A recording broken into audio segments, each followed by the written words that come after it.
सानीभेरी गाउँपालिकामा यहाँलाई हार्दिक स्वागत छ।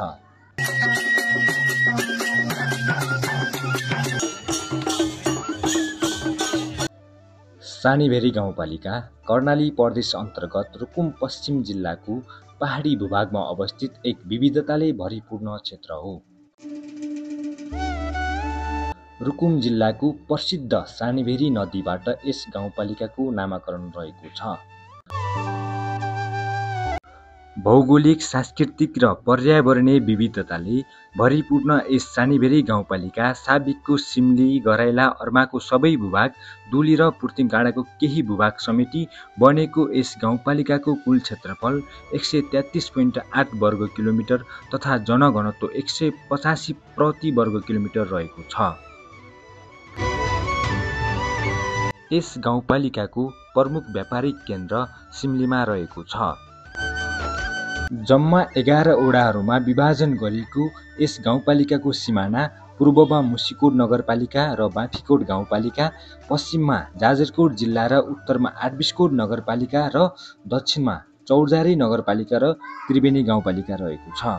2078 को जनगणना अनुसार यस गाउँपालिकामा 24,759 जनसङ्ख्या रहेको छ। यस गाउँपालिकाको साक्षरता दर 75.07% रहेको छ। यस गाउँपालिकामा विभिन्न जात जाति जस्तै मगर, क्षेत्री, दलित, ब्राह्मण समुदायहरू बसोबास गर्दछन्। हरेक जाति र समुदायको आफ्नै परम्परा, चाडपर्व र संस्कार छन्।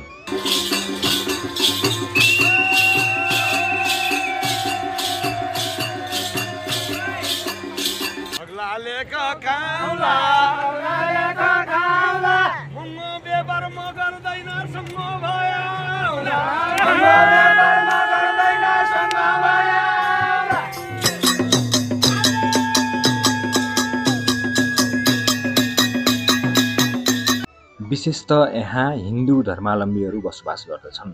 दशैँ, तिहार, जन्माष्टमी, माघे सङ्क्रान्ति, तीज जस्ता हिन्दू पर्वहरू धुमधामले मनाउने गर्दछन्।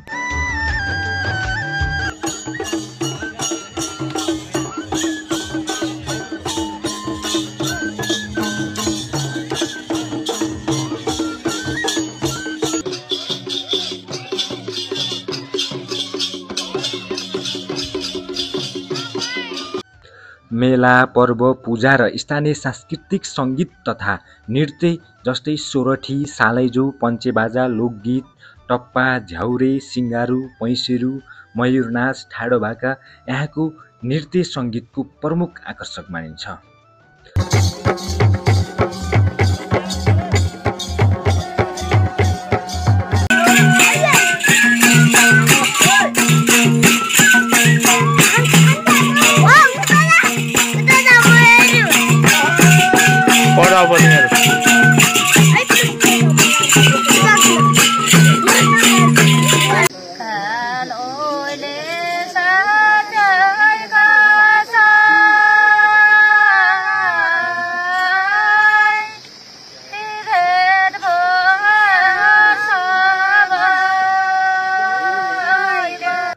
कृषि यहाँको प्रमुख पेशा हो। मकै, गहुँ, कोदो, आलु तथा अन्य तरकारी बाली उत्पादन गरिन्छ। पशुपालन, फलफुल खेती, जडीबुटी यहाँका मुख्य आय स्रोत हुन्।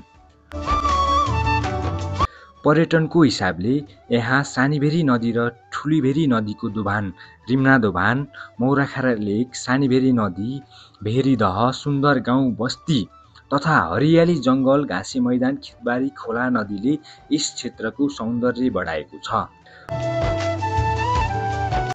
गाउँपालिकामा आधारभूत विद्यालयदेखि माध्यमिक विद्यालयसम्मको पहुँच भए पनि शिक्षा र स्वास्थ्यको क्षेत्रमा अझै सुधार गर्नुपर्ने देखिन्छ। नदी नालाबाट बालुवा गिट्टी उत्खनन, नदी खोला तटबन्ध, वन आगो लागि तथा वन फडानी, फोहोर व्यवस्थापन यहाँको ठूलो समस्याको रूपमा रहेको छ। ग्रामीण विकासको गति सुस्त हुनु, शिक्षा, स्वास्थ्य र पूर्वाधार विकासमा अझै सुधार आवश्यक रहनु, बेरोजगारी र युवा पलायन यहाँको प्रमुख समस्या हो। सानीभेरी गाउँपालिका प्राकृतिक स्रोत, सांस्कृतिक विविधता र पर्यटनको सम्भावनाले भरिपूर्ण छ। उचित योजना, स्थानीय सरकारको सहयोग र जनताको सहभागिताले यो क्षेत्रको दिगो विकास गर्न सकिन्छ।